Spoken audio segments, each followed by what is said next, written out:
তো বন্ধুরা, এই যে দেখতে পাচ্ছ আমার মুরগি চাল খাতে দিলি এক দুটি চাল খাচ্ছে।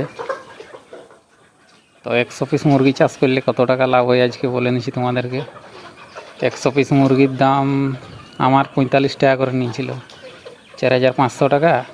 আর ফিড 6 ব্যাগ খাবে 100টা মুরগি, 1700 টাকা করে স্টার্টার ব্যাগটা দিয়ে দেয় আর কি, লেমন টেকের। এই 10,200 টাকা, মানে টোটাল 10 4 14, 15,000 টাকায় ধরছি। 15,000 আর মোটামুটি তোমার ওই ভ্যাকসিন ট্যাক্সিন হ্যানত্যান নিয়ে 16,000 টাকা যদি খরচা হয়, তাহলে মোটামুটি মালটা যখন সেল করতে যাবে 300 টাকা কিলো করেও যদি সেল করো, তাও মোটামুটি 1 কুইন্টাল হবে 100 পিসে। আর দেশি মুরগি মরে নাই, একটু ভালো করে ম্যানেজমেন্ট করলে দেশি মুরগি মরে নাই। 1 কুইন্টাল মাল হবে কি, এবারে 1 কুইন্টাল 300 টাকা করে দিলেও 30,000 টাকা। 30,000 টাকার মধ্যে তাইলে 15,000 টাকা লাভ থাকবে। এবারে বেশি করলে বেশি লাভ থাকবে। তো সিজন অনুপাতে এগুলার রেট থাকে, সিজন যখন যেমন সেরকম রেট থাকে। এখন যেমন এই মুরগিটার রেট নাই, এখন অফ সিজন ওই 280 290 এরকম করে রেট হয়।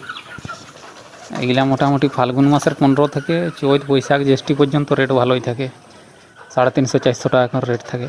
তখন মোটামুটি ভালোই লাভ হয়। আর বেকার এই কাজে যাওয়ারলে মোটামুটি 100 150 200 পিস চাষ করা ঘরে অনেক ভালো, ঘরে চালিয়ে। আরে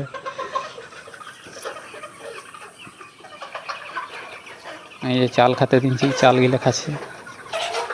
আমি 200 পিস চাষ করেছিলি।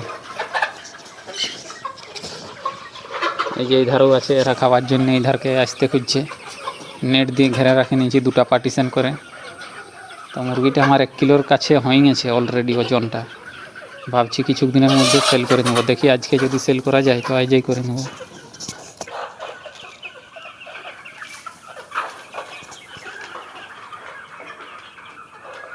এই চাল খাতে দিছি। তো ঠিক আছে,